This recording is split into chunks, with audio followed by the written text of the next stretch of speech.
ಈ ದೇಶದ ಒಂದು ಘನತೆಯನ್ನು ಮಣ್ಣು ಪಾಲು ಮಾಡಲು ಹೊರಟಿದ್ದ ಕಾಂಗ್ರೆಸ್ ಇವತ್ತು ಇಡೀ ವಿಶ್ವದ ಎದುರುಗಡೆ ಬೆತ್ತಲೆಯಾಗಿ ನಿಂತ್ಕೊಂಡಿದೆ. ಜಗತ್ತಿನಲ್ಲಿ ಇವತ್ತು 4ನೇ ಒಂದು AI ಶೃಂಗಸಭೆ ಭಾರತದಲ್ಲಿ ಭಾರತ ಮಂಟಪದಲ್ಲಿ ನಡೀತಾ ಇರತಕ್ಕಂಥದ್ದು. ಈ ಕಾಂಗ್ರೆಸ್ ಪಕ್ಷ ದೇಶದ ಪರವಾಗಿದೆಯೋ ವಿರೋಧವಾಗಿದೆಯೋ ಅಂತ ಇವತ್ತು ಸಾಮಾನ್ಯ ನಾಗರಿಕರು ಪ್ರಶ್ನೆ ಕೇಳುವಂಥ ಸಂದರ್ಭ ಇವತ್ತು ನಮ್ಮ ಮುಂದೆ ಇರತಕ್ಕಂಥದ್ದು. ನಿಮ್ಮ ಬಾಲಗಳು ಬಟ್ಟಂಕಿಗಳು ಬಂದ್ಬಿಟ್ಟು ಕೆಟ್ಟದಾಗ ಕಾಮಿಟ್ ಮಾಡ್ತಿರಲ್ಲ, ಕೇಳಿಸ್ಕೊಳ್ರಪ್ಪ. ಇವತ್ತು ಅಮೇರಿಕಾದ ಸುಪ್ರೀಂ ಕೋರ್ಟೇ ಟ್ರಂಪ್ಗೆ ತಪರಾಕಿಯನ್ನು ಹಾಕಿರ್ತಕ್ಕಂಥದ್ದು. ಹೋಗಿ ಟ್ರಂಪ್ ಅಣ್ಣನ ಕೇಳಿ. ಹೌದು, ಯಾವುದೋ ಗಲ್ಗೋಟಿಯಾ ಅಂತ ಹೇಳುವಂಥ ಒಂದು ಖಾಸಗಿ ವಿಶ್ವವಿದ್ಯಾನಿಲಯ ಬಂದಲ್ಲೊಂದು ಎಡವಟ್ಟನ್ನು ಮಾಡ್ತು, ಯಾವುದೋ ಚೈನಾ ರೋಬವನ್ನು ತೋರಿಸ್ತು. ಅದಕ್ಕೆ ಏನು ಶಿಕ್ಷೆ ಆಗಬೇಕು ಅದಕ್ಕೆ ಅವ್ರಿಗೆ ಆಗುತ್ತೆ ರೀ. ಹಂಗಂದ್ಬಿಟ್ಟು ಅಲ್ಲಿರುವಂಥ 350-400ಕ್ಕೂ ಹೆಚ್ಚಿನ ಒಂದು ಸ್ಟಾಲ್ಗಳೇನು ಹಾಕಿದ್ದಾರೆ, ರೆಪ್ರೆಸೆಂಟ್ ಮಾಡ್ತಿದ್ದಾರೆ ಕಂಪನಿಗಳು, ಅವರೆಲ್ಲರೂ ಬೋಗಸ್ ಅಂತ ಕಾಂಗ್ರೆಸ್ದು ಬಟ್ಟೆಯನ್ನು ಕಳಿಸಿ ಅರೆಬೆತ್ತಲೆಯಾಗಿ ಪ್ರತಿಭಟನೆ ಮಾಡ್ತೀರಾ ಅಂತ ಹೇಳಿದ್ರೆ ನಿಮ್ಮಲ್ಲಿ ಏನಾದರೂ ನೈತಿಕತೆ ಅನ್ನೋದು ಉಳಿದಿದೆಯಾ ಅನ್ನೋಂಥ ಪ್ರಶ್ನೆ ಕೇಳಬೇಕಲ್ಲ. ಯುವ ಕಾಂಗ್ರೆಸ್ಸಿಗರು, ನೀವು ಈ ದೇಶನ ಮುನ್ನಡೆಸುವಂಥ ಭವಿಷ್ಯದ ನಾಯಕರು, ನಾಚಿಕೆ ಆಗಲ್ವೇನ್ರಯ್ಯ ನಿಮಗೆಲ್ಲ? ಕಾಂಗ್ರೆಸ್ ಪಕ್ಷ ಮುಂದೆ ಇಂಥ AI ತಂತ್ರಜ್ಞಾನ ಬಂದರೆ ಅದನ್ನು ಉಪಯೋಗ ಮಾಡ್ಕೋಬಾರ್ದು ಅಂತ ಹೇಳುತ್ತಾ ಏನು ಶಿಲಾಯಿಗೂ ಕರ್ಕೊಂಡು ಹೋಗ್ಬೇಕು ಅಂತಿದ್ದಾರೆ ಇವರು? ಪವನ್ ಕೇಳ ತಿಳ್ಕೊಬೇಕು, ಗಮನ ಸೆಳೆಯೋದಕ್ಕೋಸ್ಕರ ಅಲ್ಲಿ ಹೋಗ್ಬಿಟ್ರಂತೆ. ನಾಚಿಕೆ ಆಗ್ಬೇಕು ಈ ಅಪ್ಪಂಗೆ. ಪ್ರಿಯಾ ಶ್ರೀನಾಥೆ ಅಂತ ಒಬ್ಬರಿದ್ದಾರೆ, ಇವರು ಮೀಡಿಯಾವನ್ನು ಬೈತಿದ್ದಾರೆ. ಈ ದೇಶದ ಮೀಡಿಯಾ ಇವತ್ತು ಏನು BJPಯ ಸಮರ್ಥನೆಗೆ ನಿಂತಿದೆ ಅಂತ ಅಲ್ಲಿ ಹೇಳಿ ಕೇಳಿ ನಡೀತಿದ್ದು ಏನು BJPದು ಶೃಂಗಸಭೆ ಏನ್ರಿ?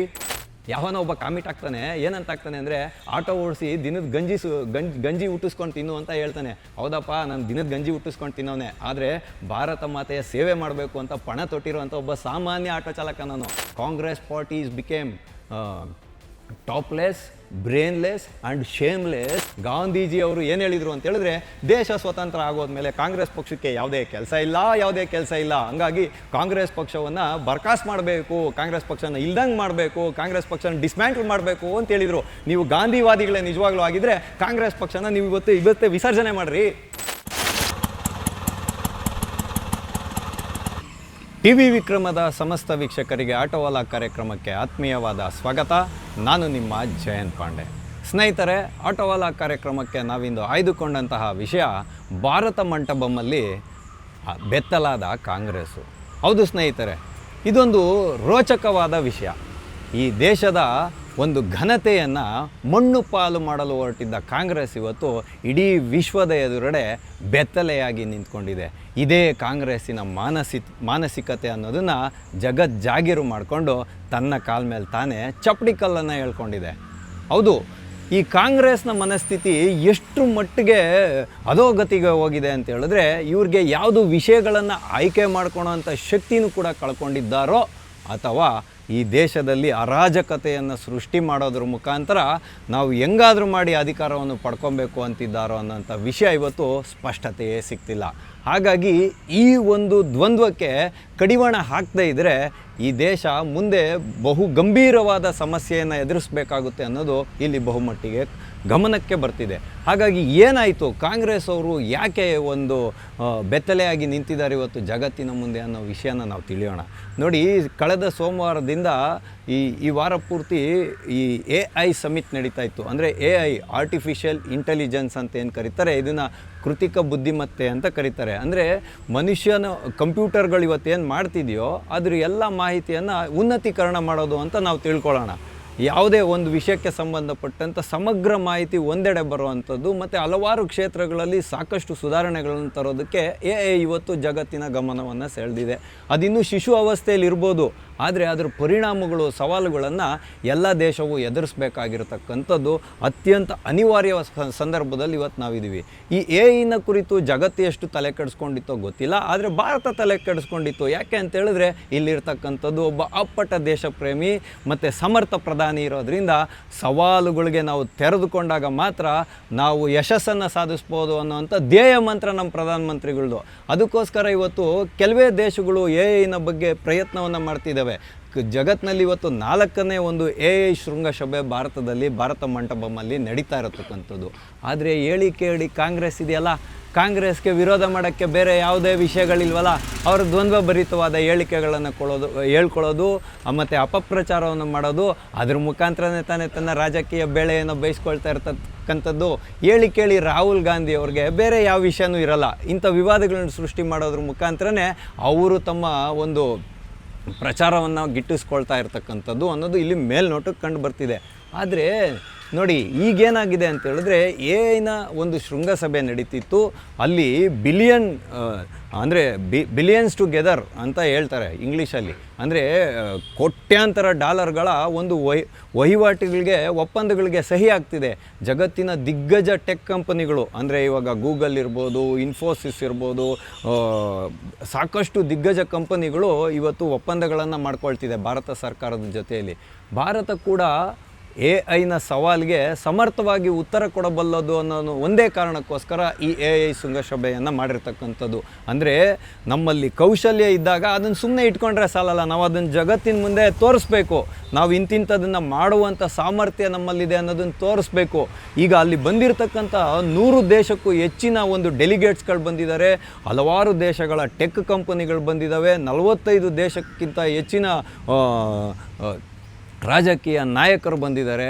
ಫ್ರಾನ್ಸ್ ಇರ್ಬೋದು, ಇನ್ನೂ ಹಲವಾರು ದೇಶಗಳು, ಬ್ರಿಕ್ಸು ಅಂತ ಏನು ಹೇಳ್ತೀವಿ, ಬ್ರಿಕ್ಸ್ ಕಮಿಟಿ ಇದೆಯಲ್ಲ ಭಾರತ ಮಾಡಿರುವಂಥದ್ದು, ಆ ಒಂದು ಬ್ರಿಕ್ಸ್ನ ದೇಶಗಳಿಂದ ಬಂದಿರುವಂಥ ಎಲ್ಲ ರಾಜಕೀಯ ಧುರೀಣರು ಅಲ್ಲಿ ಇರುವಂಥ ಸಂದರ್ಭದಲ್ಲಿ ಯಾವ ರೀತಿಯಾಗಿ ಪ್ರತಿಭಟನೆ ಮಾಡಬೇಕು ಅನ್ನೋದು ಕೂಡ ಕಾಂಗ್ರೆಸ್ ಪಕ್ಷಕ್ಕೆ ಗೊತ್ತಿಲ್ವಾ?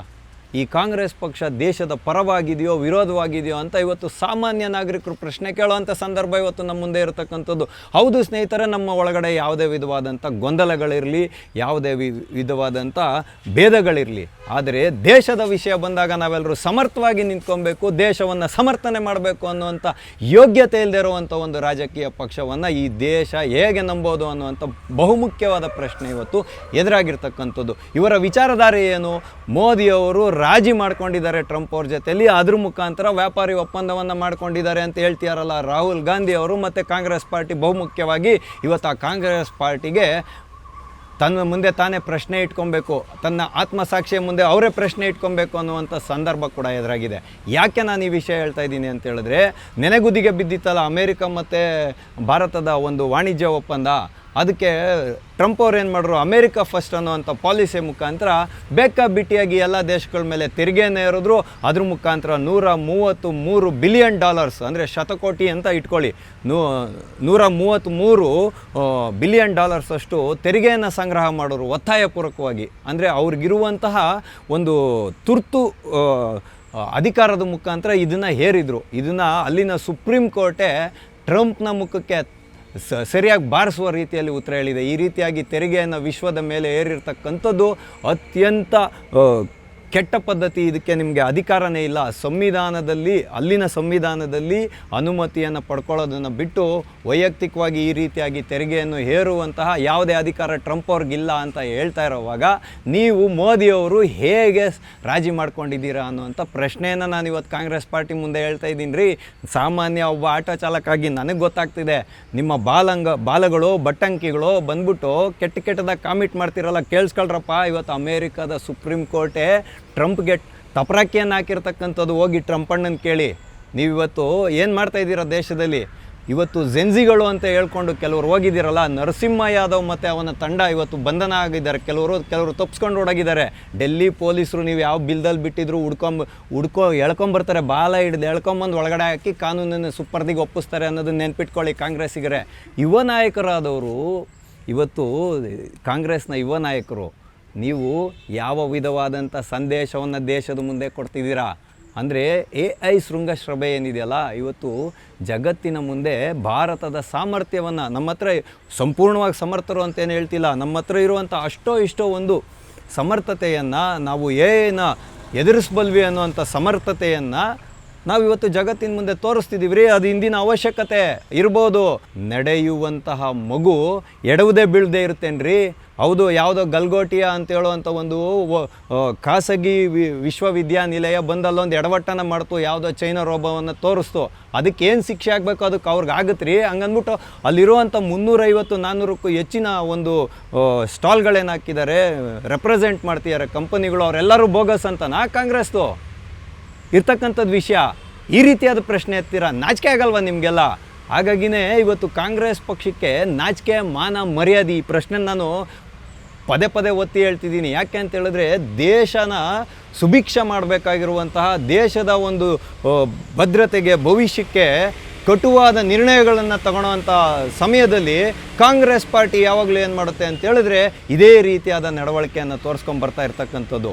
ಅದರಲ್ಲೂ ಬಹುಮುಖ್ಯವಾಗಿ ರಾಹುಲ್ ಗಾಂಧಿ ಅವರಿದ್ದಾರಲ್ಲ, ಇವರು ಈ ರೀತಿಯಾದಂಥ ವಿವಾದಾತ್ಮಕ ಅಂಶಗಳನ್ನು ಇಟ್ಕೊಂಡೆ ದೇಶದ ಜನರ ದಾರಿ ತಪ್ಪಿಸ್ತಿದ್ದಾರೆ ಅಂತಲೇ ನಾವು ಇಲ್ಲಿ ಹೇಳಬೇಕಾಗುತ್ತೆ. ಹಾಗಾಗಿನೇ ನೋಡಿ, ಇವ್ರಿಗೆ ಪ್ರತಿಭಟನೆಯನ್ನು ಯಾವಾಗ ಮಾಡಬೇಕು, ಯಾವ ವಿಷಯಕ್ಕೆ ಮಾಡಬೇಕು, ಎಲ್ಲಿ ಮಾಡಬೇಕು ಅನ್ನೋದನ್ನು ಒಂದು ನಿರ್ಧಾರ ತಗೊಳ್ಳೋಂಥ ವಿವೇಚನೆಯನ್ನು ತೆಗೆದುಕೊಂಡು ಗಮನವನ್ನು ಸೆಳಿಬೇಕು ಅಂದ್ಬಿಟ್ಟು ಜಗತ್ತಿನ ಮುಂದೆ ಇವತ್ತು ಶೃಂಗಸಭೆ AI ಶೃಂಗಸಭೆ ನಡೆಯೋ ಜಾಗದಲ್ಲಿ ಬಂದು ನೀವು ಪ್ರತಿಭಟನೆಯನ್ನು ಮಾಡ್ತೀರಾ, ಅದರೊಳಗಾಗೂ ನಿಮ್ಮ ಬಟ್ಟೆಯನ್ನು ಕಳಿಸಿ ಬೆತ್ತಲಾಗಿ ಅರೆಬೆತ್ತಲೆಯಾಗಿ ಪ್ರತಿಭಟನೆ ಮಾಡ್ತೀರಾ ಅಂತ ಹೇಳಿದ್ರೆ ನಿಮ್ಮಲ್ಲಿ ಏನಾದರೂ ನೈತಿಕತೆ ಅನ್ನೋದು ಉಳಿದಿದೆಯಾ ಅನ್ನೋಂಥ ಪ್ರಶ್ನೆನ ಕೇಳಬೇಕಲ್ಲ. ಯುವ ಕಾಂಗ್ರೆಸ್ಸಿಗರು, ನೀವು ಈ ದೇಶನ ಮುನ್ನಡೆಸುವಂಥ ಭವಿಷ್ಯದ ನಾಯಕರು, ನಾಚಿಕೆ ಆಗಲ್ವೇನ್ರಯ್ಯ ನಿಮಗೆಲ್ಲ? ಒಬ್ಬರು ದೇಶ ಪ್ರೇಮಿ ಹೋರಾಟಗಾರರ ಮಕ್ಕಕ್ಕೆ ಮಸಿ ಬಳಿಯೋ ಅಂಥವ್ರನ್ನ ನಿಮ್ಮನ್ನು ಹೆಂಗ್ರಿ ಯುವ ನಾಯಕರು ಅಂತ ಒಪ್ಪೋದು? ಪ್ರಮೋದ್ ಮುತಾಲಿಕ್ ಅವ್ರ ಮಕ್ಕಕ್ಕೆ ಮಸಿ ಬಳ್ದಿದ್ರಲ್ಲ, ಈ ನಿಮ್ಮದೇ ಯಾರು ಶ್ರೀನಿವಾಸ ಅಂತಲೇ ಏನೋ ಆತನ ಹೆಸರು, ಅವನು ಒಬ್ಬ ಆದರ್ಶ ಕಾಂಗ್ರೆಸ್ ಕಾರ್ಯಕರ್ತ ಅಂತ ಅವಾರ್ಡ್ ಕೊಟ್ಕೊಂಡಿತ್ತು ಕಾಂಗ್ರೆಸ್ ಪಕ್ಷ. ಇಂಥ ನಾಯಕರನ್ನು ಸೃಷ್ಟಿ ಮಾಡ್ತಿರೋದು ನೀವು. ಹೊಡೆದಾಡಬೇಕಾ, ಬಡ್ದಾಡಬೇಕಾ, ವಿರೋಧ ಮಾಡಬೇಕಾ? ಕಾನೂನಿನ ನೈತಿಕತೆಯ ಅಡಿಯಲ್ಲಿ, ಕಾನೂನಿನ ಚೌಕಟ್ಟಿನ ಅಡಿಯಲ್ಲಿ ಮಾಡಿರಿ. ಗಮನ ಸೆಳೆಯೋದಕ್ಕೋಸ್ಕರ ಇವತ್ತು ಇಡೀ ವಿಶ್ವ ಇವತ್ತು ಭಾರತದ ಕಡೆಗೆ ತಿರುಗಿ ನೋಡ್ತಿದೆ. ಅಂದರೆ ಭಯ ಇದ್ದಾಗ ನಾವು ಏನನ್ನು ಸಾಧಿಸೋಕ್ಕಾಗಲ್ಲ, ಸವಾಲುಗಳನ್ನು ಅವಕಾಶವಾಗಿ ಪರಿವರ್ತನೆ ಮಾಡಿಕೊಂಡಾಗ ಮಾತ್ರ ನಾವೇನಾದರೂ ಸಾಧಿಸ್ತೀವಿ ಅಂತ ಹೇಳ್ತಕ್ಕಂಥದ್ದು ಭಾರತದ ಮಂತ್ರ, ಇವತ್ತಿನ ನವಭಾರತದ ಮಂತ್ರ. ಅದಕ್ಕಾಗಿಯೇ ನಾವು ಅಲ್ಲಿ ಅಷ್ಟೋ ಇಷ್ಟೋ ಸಾಧನೆ ಮಾಡ್ತಾಯಿದ್ದೀವಿ. ಸ್ನೇಹಿತರೆ, ನಾನು ಇಲ್ಲಿ ಒಂದು ಸಣ್ಣ ಉದಾಹರಣೆಯನ್ನು ನಿಮಗೆಲ್ರಿಗೂ ಹೇಳಲಿಕ್ಕೆ ಇಷ್ಟಪಡ್ತೀನಿ. ಸರ್ವಮ್ ಅಂತ ಒಂದು ಆ್ಯಪ್ ಇದೆ. ಅಂದರೆ ಒಂದು AI ತಂತ್ರಜ್ಞಾನವನ್ನು ಮಾಡಿದ್ದಾರೆ, ಸರ್ವಮ್ ಅಂತ ಹೇಳುವಂಥ ಒಂದು ಕಂಪನಿಯವರು. ಆ ಆ್ಯಪ್ ಏನಿದೆ ಇವತ್ತು ಕೇವಲ ಸೆಕೆಂಡ್ಗಳಲ್ಲಿ ಜಗತ್ತಿನ ಯಾವುದೇ ಭಾಷೆಯನ್ನು ಬೇಕಾದರೂ ಅವ್ರಿಗೆ ಕೇಳುವಂಥ ಭಾಷೆಯಲ್ಲಿ ಭಾಷಾಂತರ ಮಾಡಿಕೊಡುತ್ತೆ ಕೇವಲ ಸೆಕೆಂಡ್ಗಳಲ್ಲಿ. ಮೋದಿಯವರಲ್ಲಿ ಭಾಷಣವನ್ನು ಮಾಡ್ತಾಯಿದ್ರೆ ಈ ಡಫ್ ಆ್ಯಂಡ್ ಡೆಮ್ ಅವರು ಕೇಳಿಸ್ಕೊಳ್ತಾರೆ. ಅಂದರೆ ಕೇಳಲಿಕ್ಕೆ ಆಗದೇ ಇದ್ದವರು, ಮಾತಾಡ್ಲಿಕ್ಕೆ ಆಗದೇ ಇದ್ದವರು ಕೇಳಿಸ್ಕೊಳ್ಳೋವಂಥ ಭಾಷೆ ಇದೆಯಲ್ಲ, ಅದಕ್ಕೂ ಕೂಡ ಭಾಷಾಂತರ ಮಾಡೋ ರೀತಿಯಲ್ಲಿ ಆ ಸನ್ನೆಯ ಭಾಷೆ ಬರುತ್ತಲ್ಲ, ಅದನ್ನು ಮಾಡಿ ತೋರಿಸ್ತಾ ಇತ್ತು ಸರ್ವಮ್. ಇದು ಸಂಪೂರ್ಣವಾಗಿ 100ಕ್ಕೆ 100ರಷ್ಟು ಅಕ್ಯುರೇಸಿ ಇದೆ ಅಂತ ಹೇಳೋಕ್ಕಾಗಲ್ಲ. ಆದರೆ ChatGPT ಅಂತೇನೋ ಒಂದು ಇದೆಯಲ್ಲ, ಅದರ ಅಕ್ಯುರೇಸಿಗಿಂತನೂ ಸರ್ವಮ್ ಸೃಷ್ಟಿ ಮಾಡಿರುವಂಥ ಈ AI ತಂತ್ರಜ್ಞಾನ ಏನಿದೆ 85ರಿಂದ 86% ಅಕ್ಯುರೇಸಿಯನ್ನು ಹೊಂದಿದೆ ಅಂತ. ಅಂದರೆ ಒಂದು ಸಂಪೂರ್ಣವಾಗಿ ಒಂದು ಭಾಷೆಯ ಮೇಲೆ ಹಿಡಿತ ಹೊಂದಿದೆ ಅನ್ನುವಂಥದ್ದು ಇಲ್ಲಿ ಗಮನಕ್ಕೆ ಬರುತ್ತೆ. ಇದನ್ನೆಲ್ಲ ಮಾಡಬಾರ್ದು ಅಂತಾರೆ ಇವರೆಲ್ಲ. ಕಾಂಗ್ರೆಸ್ ಪಕ್ಷ ಮುಂದೆ ಇಂಥ AI ತಂತ್ರಜ್ಞಾನ ಬಂದರೆ ಅದನ್ನು ಉಪಯೋಗ ಮಾಡ್ಕೋಬಾರ್ದು ಅಂತ ಹೇಳುತ್ತಾ ಏನು ಶಿಲಾಯುಗಕ್ಕೆ ಕರ್ಕೊಂಡು ಹೋಗಬೇಕು ಅಂತಿದ್ದಾರೆ ಇವರು? AI ಇವತ್ತು ಜಗತ್ತಿನ ಅನಿವಾರ್ಯತೆಯಾಗಿ ನಿಂತಿದೆ.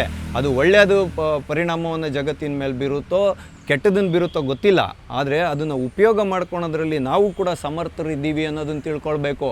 ಅದೇ AI ತಂತ್ರಜ್ಞಾನನ ಇವತ್ತು ಸುಳ್ಳು ವಿಡಿಯೋಗಳನ್ನ ಸೃಷ್ಟಿ ಮಾಡೋಕ್ಕೆ ಕಾಂಗ್ರೆಸ್ ಪಾರ್ಟಿ ಬಳಸ್ಕೊಳ್ತಾ ಇಲ್ವಾ?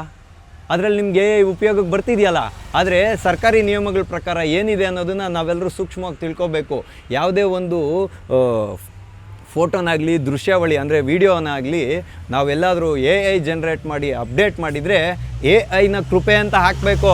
ಕಾಂಗ್ರೆಸ್ ಪಾರ್ಟಿ ಎಲ್ಲಾದರೂ ಹಾಕಿದೆಯಾ? ಯಾವ ರಾಜಕೀಯ ಪಕ್ಷನೂ ಹಾಕಲ್ಲ.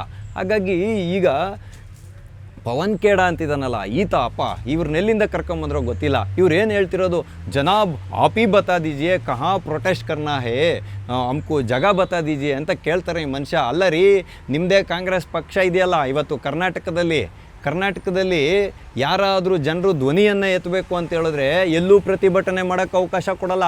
ಬೆಂಗಳೂರಿನಂಥ ಮಹಾನಗರದಲ್ಲಿ, ಬ್ರ್ಯಾಂಡ್ ಬೆಂಗಳೂರಲ್ಲಿ ನಮ್ಮ DCM ಅವರು ಸೃಷ್ಟಿ ಮಾಡಿರುವಂಥ ಸಮಸ್ಯೆಯನ್ನು ನೋಡಿದ್ರೆ ಬೆಂಗಳೂರಿನ ಒಂದು ಮೂಲೆಯಿಂದ ಇನ್ನೊಂದು ಮೂಲೆ ಹೋಗೋಷ್ಟರಲ್ಲಿ ಸಾಯಂಕಾಲ ಆಗ್ಬಿಡುತ್ತೆ.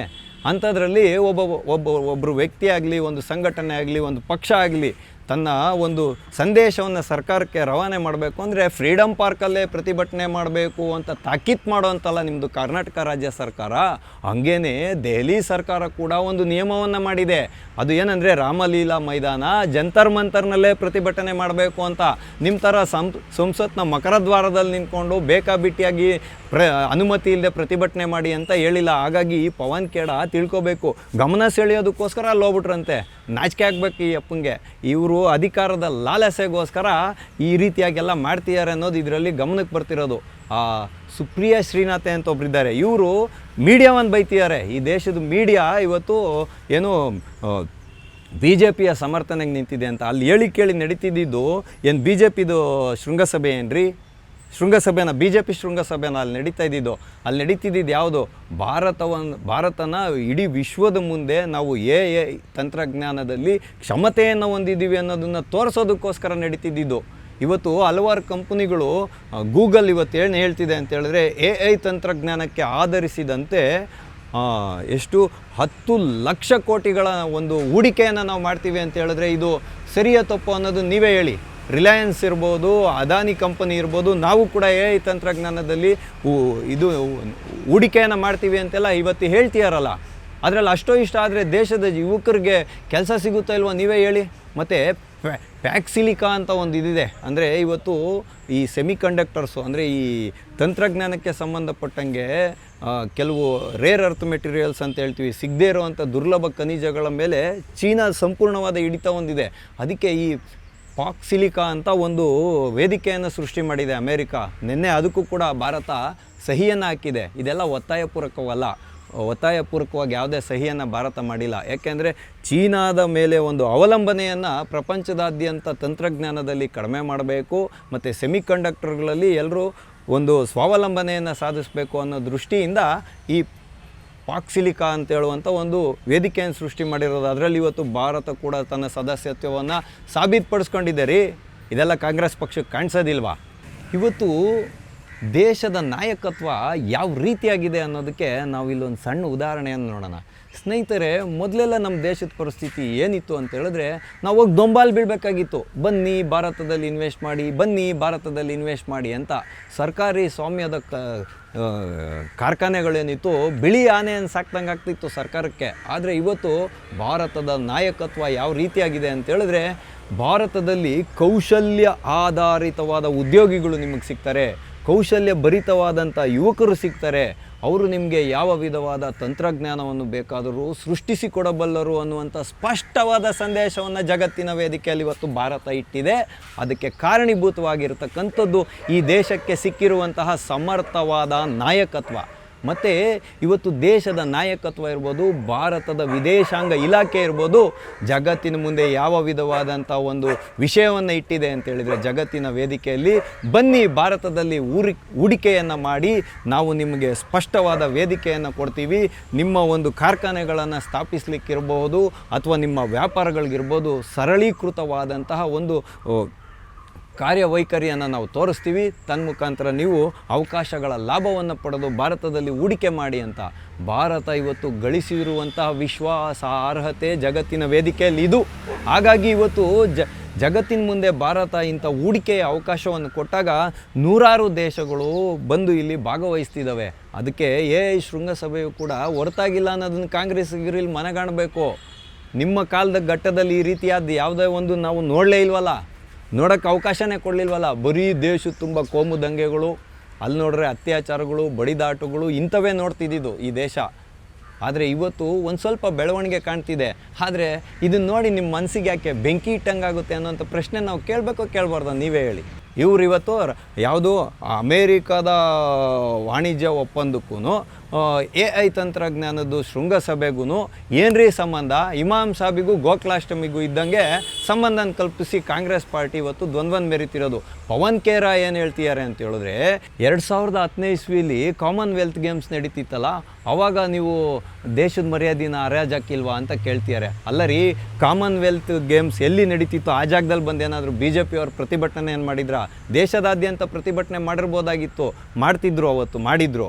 ಆದರೆ ಅಲ್ಲಿನ ವಿಷಯ ಏನು? ಕಾಮನ್ವೆಲ್ತ್ ಗೇಮ್ಸ್ನಲ್ಲಿ ಸಾಕಷ್ಟು ಭ್ರಷ್ಟಾಚಾರ ಆಗಿದೆ ಅನ್ನೋ ವಿಷಯನ ಇಟ್ಕೊಂಡು ಸರ್ಕಾರದ ಗಮನ ಸೆಳೀಲಿಕ್ಕೆ ದೇಶದ ವಿವಿಧೆಡೆಯಲ್ಲಿ ಅವತ್ತು ಪ್ರತಿಭಟನೆಯನ್ನು ಮಾಡಿದರು. ಅದರಲ್ಲೇನು ತಪ್ಪಿಲ್ಲ. ಆದರೆ ಬಂದಂಥ ಅತಿಥೇಯ ರಾಷ್ಟ್ರಗಳು ಕ್ರೀಡೆಯನ್ನು ಆಡೋ ಜಾಗದಲ್ಲಿ ಬಂದೇನು ಪ್ರತಿಭಟನೆ ಮಾಡಲಿಲ್ವಲ್ಲ? ನೀವು ಮಾಡಬೇಕಾಗಿತ್ತು ಜಂತರ್ ಮಂತರಲ್ಲಿ, ರಾಮಲೀಲಾ ಮೈದಾನದಲ್ಲಿ. ಅದನ್ನು ಬಿಟ್ಬಿಟ್ಟು ಶೃಂಗಸಭೆ ನಡೆಯುವಂಥ ಜಾಗಕ್ಕೆ ಬಂದು ಇವತ್ತು ಅಲ್ಲಿರೋವಂಥ ಜನಗಳ ಹತ್ರ ಚೀಮಾರಿ ಹಾಕ್ಸ್ಕೊಂಡು ಪೊಲೀಸವ್ರ ಹತ್ರ ಬಂಧನಕ್ಕೆ ಒಳಗಾಗ್ತೀರಾ ಅಂತಂದರೆ ನೀವು ಯಾವ ವಿಧವಾದಂಥ ಯೂತ್ ಕಾಂಗ್ರೆಸ್ ಅನ್ನೋದನ್ನು ಪ್ರಶ್ನೆ ಇಟ್ಕೊಳ್ಳಿ. ಯಾವನೋ ಒಬ್ಬ ಕಾಮಿಟ್ ಆಗ್ತಾನೆ, ಏನಂತ ಆಗ್ತಾನೆ ಅಂದರೆ ಆಟೋ ಓಡಿಸಿ ದಿನದ ಗಂಜಿ ಹುಟ್ಟಿಸ್ಕೊಂಡು ತಿನ್ನು ಅಂತ ಹೇಳ್ತಾನೆ. ಹೌದಪ್ಪ, ನಾನು ದಿನದ ಗಂಜಿ ಹುಟ್ಟಿಸ್ಕೊಂಡು ತಿನ್ನೋನೆ, ಆದರೆ ಭಾರತ ಮಾತೆಯ ಸೇವೆ ಮಾಡಬೇಕು ಅಂತ ಪಣ ತೊಟ್ಟಿರೋವಂಥ ಒಬ್ಬ ಸಾಮಾನ್ಯ ಆಟೋ ಚಾಲಕ ನಾನು. ನನ್ನ ಅನ್ನದ ಗಂಜಿ ಬಗ್ಗೆ ನೀನು ಯೋಚನೆ ಮಾಡಬೇಡ, ನಿನ್ನ ಗಂಜಿ ಏನಿದೆ ಅದ್ರ ಬಗ್ಗೆ ಯೋಚನೆ ಮಾಡ್ಕೊ ಅಂತ ನಾನು ನಿಮ್ಮ ಮೂಲಕ ಹೇಳ್ತೀನಿ. ಇಷ್ಟಾದಮೇಲೆ ಬಿ ಜೆ ಪಿ ಸುಮ್ಮನೆ ಕೂತ್ಕೊಳ್ಳುತ್ತಾ? ಇವತ್ತು B J P Rahul Gandhi ಅವ್ರಿಗೆ ಮಕ್ಕದ ಮೇಲೆ ಹೊಡೆದಂಗೆ ಪ್ರೆಸ್ ಮೀಟನ್ನು ಮಾಡಿ ಪ್ರಶ್ನೆಯನ್ನು ಕೇಳಿದೆ. ಯಾಕೆ ಅಂತ ಹೇಳಿದ್ರೆ, ನಿಮ್ಮ ಪೌರತ್ವದ ಬಗ್ಗೆನೇ ಇವತ್ತು ವಿವಾದಗಳೆದ್ದಿದೆ, ನೀವು ದ್ವಿಪೌರತ್ವ ಹೊಂದಿದ್ದೀವಿ ಅಂತ ಇವತ್ತು ಬಿ ಜೆ ಪಿ ಪ್ರಶ್ನೆ ಮಾಡ್ತಿದೆಯಲ್ಲ. ಹಾಗಾದರೆ ಒಂದು ಸ್ಪಷ್ಟತೆಯನ್ನು ಸಮಾಜದ ಮುಂದೆ ಕೊಟ್ಬಿಡಿ. ಹಲವಾರು ನ್ಯಾಯಾಲಯಗಳಲ್ಲಿ ಇವ್ರ ಮೇಲೆ ಇರ್ಬೋದು ನಾಗರಿಕತೆ ಕುರಿತಾಗಿ ಪ್ರಶ್ನೆಗಳಿರ್ಬೋದು. ಬಿ ಜೆ ಪಿ ಇವತ್ತು ಮಾಡಿರುವಂಥ ಪತ್ರಿಕಾಗೋಷ್ಠಿಯ ಒಳ ಊರಣವನ್ನು ನೋಡಿದಾಗ ಏನು ಹೇಳ್ತಿದ್ದಾರೆ ಅಂತ ಹೇಳಿದ್ರೆ, ರಾಹುಲ್ ಗಾಂಧಿ ಅವ್ರಿಗೆ ದ್ವಿಪೌರತ್ವ ಇದೆ, ಅವರು ಈ ದೇಶದ ನಾಗರಿಕರೋ ಅಲ್ಲವೋ ಅನ್ನೋದರಲ್ಲಿ ಸ್ಪಷ್ಟತೆ ಇಲ್ಲ ಅನ್ನುವಷ್ಟು ಮಟ್ಟಿಗೆ ಬಿ ಜೆ ಪಿಗೆ ಇವತ್ತು ಒಂದು ಸ್ಪಷ್ಟತೆ ಇದೆ ಅನ್ನೋದಾದರೆ, ಅವರ ಒಂದು ನಾಗರಿಕತ್ವದ ಕೇಸ್ ಏನಿದೆಯಲ್ಲ ಅದನ್ನು ತ್ವರಿತವಾಗಿ ಆದೇಶ ಮಾಡಿ ಗೃಹ ಇಲಾಖೆಗೆ ಸ್ಪಷ್ಟತೆ ಇದೆಯಲ್ಲ ಬಹಿರಂಗಪಡಿಸಿ. ಆವಾಗ ರಾಹುಲ್ ಗಾಂಧಿ ಈ ದೇಶದ ನಾಗರಿಕನೋ ಅಲ್ವೋ ಅನ್ನೋದು ಗೊತ್ತಾಗೋಗಲಿ ಜನಕ್ಕೆ. ಈ ದೇಶದ ನಾಗರಿಕ ಆಗಿದ್ದರೆ ಇವತ್ತು ದೇಶದ ಮರ್ಯಾದೆಯನ್ನು ಕಳೆಯುವಂಥ ಕೆಲಸನ ಯಾಕೆ ಮಾಡ್ತಾರೆ ಅನ್ನೋ ಪ್ರಶ್ನೆನ ನೇರವಾಗಿ ಬಿ ಜೆ ಪಿನೂ ಇಲ್ಲಿ ಕೇಳಬೇಕು ಅಂತ ನಾವು ವಿನಂತಿ ಮಾಡ್ತೀವಿ. ಅದಕ್ಕೇ ಬಿ ಜೆ ಪಿ ಇನ್ನೊಂದು ಪ್ರಶ್ನೆಯನ್ನು ಇಟ್ಟಿದೆ. Congress party became topless, brainless and shameless ಅಂತ. ಅಂದರೆ ಕಾಂಗ್ರೆಸ್ ಪಕ್ಷ ಇವತ್ತು ವಿವಸ್ತ್ರ ಆಗಿದೆ, ಸಮಾಜದ ಮುಂದೆ ಅರೆನಗ್ನವಾಗಿದೆ. ಟಾಪ್ ಇಲ್ಲ ಅಂದರೆ ಶರ್ಟ್ ಬಿಚ್ಚಿದಾರಲ್ಲ ಇವರು, ಅಂದರೆ ಇವರು ಜಾಕೆಟನ್ನು ಹಾಕ್ಕೊಂಡು ಒಳಗಡೆ ಟೀ ಶರ್ಟ್ ಹಾಕ್ಕೊಂಬಂದಿದ್ದಾರೆ. ಟೀ ಶರ್ಟನ್ನು ತೆಗೆದು ಚೆಕ್ ಮಾಡಿದ್ರೆ ಗೊತ್ತಾಗುತ್ತೆ ಅಂತ ಟೀ ಶರ್ಟ್ನ ಒಳಭಾಗದಲ್ಲಿ ಮುದ್ರಿತ ಮಾಡ್ಕೊಂಬಂದು ಅಲ್ಲಿ ಸ್ಕ್ಯಾನ್ ಮಾಡಿಬಿಟ್ಟು ಒಳಗಡೆ ಹೋಗ್ಬೋದು ಯಾರು ಬೇಕಾದ್ರೂ ನೋಡಲಿಕ್ಕೆ. ಹಂಗೆ ಒಳಗಡೆ ಬಂದಿರೋರು ಇವರು, ಅಂದರೆ ವೀಕ್ಷಕರ ನೋಡ್ಲಿಕ್ಕೆ ಬಂದಿರೋ ಅಂಥವ್ರ ರೀತಿಯಲ್ಲಿ ಒಳಗಡೆ ಬಂದ್ಬಿಟ್ಟು ಅಲ್ಲಿ ಪ್ರತಿಭಟನೆಯನ್ನು ಮಾಡಿರೋದು. ಹಲವಾರು ಜನ ತಪ್ಪಿಸ್ಕೊಂಡು ಹೋಗಿದ್ದಾರೆ, ಸ್ಥಳೀಯರು ಹಿಡಿದು ಪೊಲೀಸವರು ಕೊಟ್ಟಿದ್ದಾರೆ. ಇಲ್ಲಿ ಟೀ ಶರ್ಟ್ನ ತೆಗೆದು ತೋರಿಸ್ತೀರಲ್ಲ, ನರೇಂದರ್ ಸೆರೆಂಡರ್ ಅಂತ. ಯಾವತ್ತೂ ನರೇಂದ್ರ ಮೋದಿ ಅವ್ರು ಸೆರೆಂಡರ್ ಆಗಿಲ್ಲ. ನರೇಂದ್ರ ಮೋದಿ ಅವ್ರು ಸೆರೆಂಡರ್ ಆಗ್ತಾರೋ ಇಲ್ವೋ ಅದ್ರ ಬಗ್ಗೆ ಬೇಡ, ಆದರೆ ಭಾರತ ಮಾತ್ರ ಯಾರ ಮುಂದೆನೂ ಸೆರೆಂಡರ್ ಆಗಿರಲಿಲ್ಲ, ಸೆರೆಂಡರ್ ಆಗೋದು ಬೇಡ ಅಂತ ಹೇಳ್ತಕ್ಕಂಥದ್ದು ನಮ್ಮ ವಿಚಾರ. ಹಾಗಾಗಿ ಕಾಂಗ್ರೆಸ್ ಪಕ್ಷ ಇವತ್ತು ಬಟ್ಟೆಯನ್ನು ಬಿಚ್ಚಿ ಅರೆನಗ್ನವಾಗಿದೆ ಸಮಾಜದ ಮುಂದೆ. ಬ್ರೇನ್ಲೆಸ್ ಅಂದರೆ ವಿವೇಚನೆ ಇಲ್ಲ, ಎಲ್ಲಿ ಪ್ರತಿಭಟನೆಯನ್ನು ಮಾಡಬೇಕು, ಯಾವ ರೀತಿಯಾಗಿ ಪ್ರತಿಭಟನೆ ಮಾಡಬೇಕು ಅನ್ನುವಂಥ ವಿವೇಚನೆ ಕಳ್ಕೊಂಡಿದೆ. ಮತ್ತು ಶೇಮ್ಲೆಸ್, ನಾಚಿಕೆ ಅನ್ನೋದೇ ಇಲ್ಲ. ಶೇಮ್ ಪಪ್ಪಿ ಶೇಮ್ ಅಂತ ಹೇಳ್ತಾರಲ್ಲ ಸಣ್ಣ ಮಕ್ಕಳಿಗೆ, ಅದಕ್ಕಿಂತ ಕೆಟ್ಟದಾಗಿ ಜನರ ಹತ್ರ ಉಗಿಸ್ಕೊಳ್ತಿದ್ದೀರಲ್ರಿ, ನೀವು ಇನ್ನು ಈ ದೇಶನ ಹೆಂಗೆ ಮುಂದೆ ನಡೆಸ್ತೀರಾ ಅಂತ. ರಾಜಿ ಅನ್ನೋದೇನಾದರೂ ಮಾಡ್ಕೊಂಡಿದ್ರೆ ಕಾಂಗ್ರೆಸ್ ಪಕ್ಷ 1947ನೇ ಇಸ್ವಿ ಮುಂಚೆಯಿಂದನೇ ರಾಜಿ ಮಾಡ್ಕೊಂಬಂದಿದೆ. ದೇಶದ ಭದ್ರತೆ ವಿಷಯದಲ್ಲಿರ್ಬೋದು, ಹಲವಾರು ವಿಷಯಗಳಲ್ಲಿರ್ಬೋದು. ಮಾಡ್ಕೊಂಡಿಲ್ವ ರಾಜಿ? ಆ ಉದಾಹರಣೆಗಳೆಲ್ಲ ನಿಮಗೆ ಗೊತ್ತಿದೆ, ಅದನ್ನು ಜಾಸ್ತಿ ಕೆದ್ಕೋಕ್ಕೆ ಹೋಗೋದು ಬೇಡ. ಹಾಗಾಗಿ ಇದು ನವಭಾರತ ಆಗಿರೋದ್ರಿಂದ ನವಭಾರತ ಯಾವುದೇ ವಿಷಯದಲ್ಲಿ ರಾಜಿ ಸಂಧಾನವನ್ನು ಮಾಡ್ಕೊಳಲ್ಲ. ದಿಟ್ಟತನವನ್ನು ಮೆರೆದು ತಕ್ಕನಾದಂಥ ಉತ್ತರವನ್ನು ಸಮಯಕ್ಕೋಸ್ಕರ ಕಾದು ಕೊಡುತ್ತೆ ಅಂತ ಹೇಳೋದನ್ನ ರಾಹುಲ್ ಗಾಂಧಿಯವರು ನಿದ್ದೆ ಕಣ್ಣಲ್ಲೂ ಕೂಡ ಎಚ್ಚರಿಕೆ ಇಟ್ಕೊಬೇಕು ಅಂತ ನಾನು ಈ ಮೂಲಕ ಹೇಳಲಿಕ್ಕೆ ಇಷ್ಟವನ್ನು ಪಡ್ತೀನಿ. ಸ್ನೇಹಿತರೆ, ಇವಾಗ ನಾವು ಶೃಂಗಸಭೆಯ ವಿಚಾರಕ್ಕೆ ಬರೋಣ. ಇಲ್ಲಿ ಸೂಕ್ಷ್ಮ ಸಂಗತಿ ಏನಂತ ಹೇಳಿದ್ರೆ, ಭಾರತದ ಯುವಜನರಲ್ಲಿ ಒಂದು ಆವಿಷ್ಕಾರಗಳನ್ನು ಮಾಡ್ತಕ್ಕಂತಹ ಒಂದು ಕೌಶಲ್ಯ ಇದೆ. ಅದಕ್ಕೆ ಒಂದು ವೇದಿಕೆಯನ್ನು ಸೃಷ್ಟಿ ಮಾಡಿಕೊಡ್ಬೇಕು. ಮತ್ತು ಇವತ್ತು AI ಸವಾಲುಗಳನ್ನು ನಾವು ಅವಕಾಶಗಳಾಗಿ ಬಳಸ್ಕೊಂಡು ಅದರ ಮುಖಾಂತರ ನಾವು ವಿಶ್ವದಲ್ಲಿ ನಮ್ಮ ಒಂದು ಗುರುತನ್ನು ಸೃಷ್ಟಿಸ್ಕೊಳ್ಬೇಕು ಅನ್ನೋದು AI ಶೃಂಗಸಭೆಯ ಒಂದು ಇದು.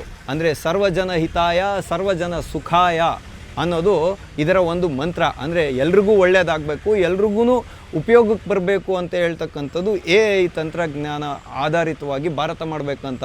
ಇವತ್ತು ಭಾರತ ಇಡುವಂಥ ಪ್ರತಿಯೊಂದು ಹೆಜ್ಜೆಯನ್ನು ವಿಶ್ವ ತುಂಬ ಕುತೂಹಲಕಾರಿಯಿಂದ ನೋಡ್ತಿದೆ. ಭಾರತದ ಹೆಜ್ಜೆಯ ಜೊತೆಯಲ್ಲಿ ಹೆಜ್ಜೆಗಳನ್ನು ಜೋಡಿಸ್ತಿದೆ. ಭಾರತದ ನಾಯಕತ್ವದಲ್ಲಿ ವಿಶ್ವಾಸವನ್ನು ಇವತ್ತು ಜಗತ್ತು ಗಳಿಸ್ಕೊಳ್ತಿದೆ. ಅಂಥ ಸುಸಂದರ್ಭದಲ್ಲಿ ಇವತ್ತು ಕಾಂಗ್ರೆಸ್ಸಿಗರು ಮೊಸರಲ್ಲಿ ಕಲ್ಲು ಹುಡುಕುವಂತಹ ಪ್ರಯತ್ನಕ್ಕೆ ಕೈ ಹಾಕಿದೆಯಲ್ಲ, ಇದಕ್ಕೆ ನಾವೆಲ್ಲ ಏನು ಹೇಳೋದು? ಹಾಗಾಗಿ ಇವತ್ತು ಈ ಸವಾಲನ್ನು ಎದುರಿಸಿ ನಾವು AI ತಂತ್ರಜ್ಞಾನದಲ್ಲಿ ಸಬಲರು ಅನ್ನುವಂಥ ಸಂದೇಶವನ್ನು ಜಗತ್ತಿಗೆ ಕೊಡಬೇಕು. ಆದರೆ ಈ ಒಂದು ಅವಕಾಶವನ್ನು ದುರುಪಯೋಗ ಪಡಿಸ್ಕೊಂಡು ಹೇಗಾದರೂ ರಾಜಕೀಯದ ಬೇಳೆಯನ್ನು ಬೇಯಿಸ್ಕೊಬೇಕು ಅಂತ ಮಾತ್ರ ಕಾಂಗ್ರೆಸ್ ಪಾರ್ಟಿ ಭಾರತ ಮಂಟಪಂಗೆ ಪ್ರವೇಶ ಮಾಡಿ ತನ್ನ ಟಾಪನ್ನು ಅಂದರೆ ಶರ್ಟ್ಗಳನ್ನು ಬಿಚ್ಚಾಕಿ ಇವತ್ತು ಭಾರತ ಮಂಟಪಮಲ್ಲಿ ವಿವಸ್ತ್ರವಾಗಿ ಬೆತ್ತಲೆಯಾಗಿ ಜಗತ್ತಿನ ಮುಂದೆ ಕಾಂಗ್ರೆಸ್ ಪಾರ್ಟಿ ನಿಂತ್ಕೊಂಡಿದೆ. ಹಾಗಾಗಿ ಕಾಂಗ್ರೆಸ್ ಪಕ್ಷ ಇನ್ನಾದರೂ ತನ್ನ ನಡತೆಯನ್ನು ಸನ್ನಡತೆಯಾಗಿ ಬದಲಾವಣೆ ಮಾಡಿಕೊಳ್ಳಿ. ದೇಶದ ಭವಿಷ್ಯದ ಕುರಿತು ಗಂಭೀರವಾಗಿ ಚಿಂತಿಸುವಂಥ ಮನಸ್ಥಿತಿಯನ್ನು ಬೆಳೆಸ್ಕೊಳ್ಳಿ.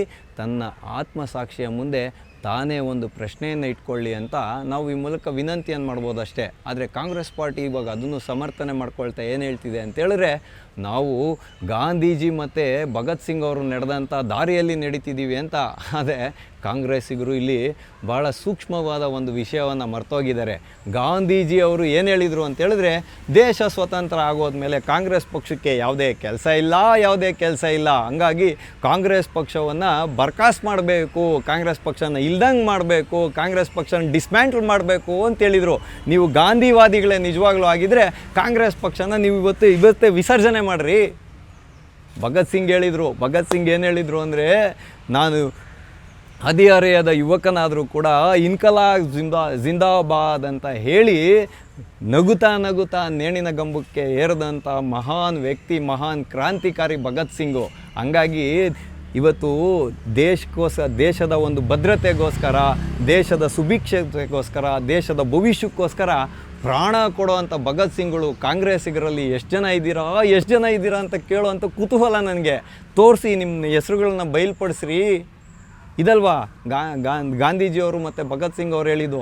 ಅದು ಬಿಟ್ಬಿಟ್ಟು ದೇಶದ ಭವಿಷ್ಯವನ್ನು ಸೃಷ್ಟಿ ಮಾಡ್ಕೊಳ್ಳೋ ಅಂಥ ವೇದಿಕೆಗಳಲ್ಲಿ ಹೋಗಿ ದೇಶದ ಮಾನನ ಹರಾಜಾಕ್ರಿ ಅಂತ ಎಲ್ಲಿ ಗಾಂಧೀಜಿನೂ ಹೇಳಿಲ್ಲ, ಭಗತ್ ಸಿಂಗು ಹೇಳಿಲ್ಲ. ಅದನ್ನು ಯಾರಾದರೂ ಹೇಳಿದರೆ ನಿಮ್ಮ 55 ವರ್ಷ ಆಗೋಗಿರೋವಂಥ ಯುವ ನಾಯಕ ರಾಹುಲ್ ಗಾಂಧಿ ಅನ್ನೋ ಪ್ರಶ್ನೆ ನಿಮ್ಮ ಮುಂದೆ ಇಟ್ಕೊಳ್ರಿ. ನೀವು ಯಾರನ್ನು ಹಿಂಬಾಲಕರಾಗಿ ಹೋಗ್ತಿದ್ದೀರೋ ಅವರಲ್ಲೇ ಒಂದು ಸಮರ್ಥತೆ ಇಲ್ಲ, ಅವರಲ್ಲಿ ಕುಟಿಲ ತುಂಬಿದೆ. ಈ ದೇಶವನ್ನು ಹಾಳು ಮಾಡಬೇಕು ಅನ್ನೋ ಕುಟಿಲ ತುಂಬಿದೆ. ಹಾಗಾಗಿ ರಾಹುಲ್ ಗಾಂಧಿಯವರ ಮಾತುಗಳನ್ನು ಅನುಸರಿಸೋದಕ್ಕೋಗಿ ಜಗತ್ತಿನ ಮುಂದೆ ಬೆತ್ತಲಾಗೋಕ್ಕೆ ಹೋಗಬೇಡಿ. ಇವತ್ತು ಜಗತ್ತಿನ ವೇದಿಕೆಯಲ್ಲಿ ಇವತ್ತು ನೀವು ಬೆತ್ತಲೆಯಾಗಿ ನಿಂತಿದ್ದೀರಾ. ಇದಕ್ಕಾಗಿ ನಿಮಗೆಲ್ರಿಗೂ ನಾಚಿಕೆ ಆಗಬೇಕು ಅಂತ ಹೇಳುವಂಥ ವಿಷಯವನ್ನು ಇಟ್ಕೊಂಡು ಇಂದಿನ ಆಟೋವಾಲ ಕಾರ್ಯಕ್ರಮವನ್ನು ನಾವು ಮುಗಿಸ್ತಾ ಇದ್ದೇವೆ. ಮುಂದೆ ಇಂತಹದ್ದೇ ಒಂದು ಕುತೂಹಲಕಾರಿಯಾದ ವಿಷಯದೊಂದಿಗೆ ನಾವೆಲ್ಲರೂ ಮತ್ತೆ ಭೇಟಿಯಾಗೋಣ. ಅಲ್ಲಿವರೆಗೂ ಟಿ ವಿ ವಿಕ್ರಮವನ್ನು ಸಬ್ಸ್ಕ್ರೈಬ್ ಮಾಡುವುದರ ಮುಖಾಂತರ, ನಿಮ್ಮ ಸದ್ವಿಚಾರಗಳನ್ನು ಕಾಮೆಂಟ್ ಮಾಡುವುದರ ಮುಖಾಂತರ ಹಾಗೂ ಶೇರ್ ಮಾಡುವುದರ ಮುಖಾಂತರ ನಮ್ಮನ್ನು ಪ್ರೋತ್ಸಾಹಿಸಿ. ಒಂದೇ ನಿಮಿಷ. ಟಿವಿ ವಿಕ್ರಮ, ದೇಶ ನಿಮ್ಮ ಕೈಯಲ್ಲಿ. ಈ ಕಾರ್ಯಕ್ರಮ ನಿಮಗೆ ಇಷ್ಟ ಆಗಿದ್ದಲ್ಲಿ ಲೈಕ್, ಶೇರ್ ಹಾಗೂ ಕಮೆಂಟ್ ಮಾಡಿ. ಟಿವಿ ವಿಕ್ರಮದ ಕಾರ್ಯಕ್ರಮಗಳನ್ನು ನಿರಂತರವಾಗಿ ವೀಕ್ಷಿಸಲು ಸಬ್ಸ್ಕ್ರೈಬ್ ಮಾಡಿ, ಬೆಲ್ ಐಕನ್ ಒತ್ತಿ.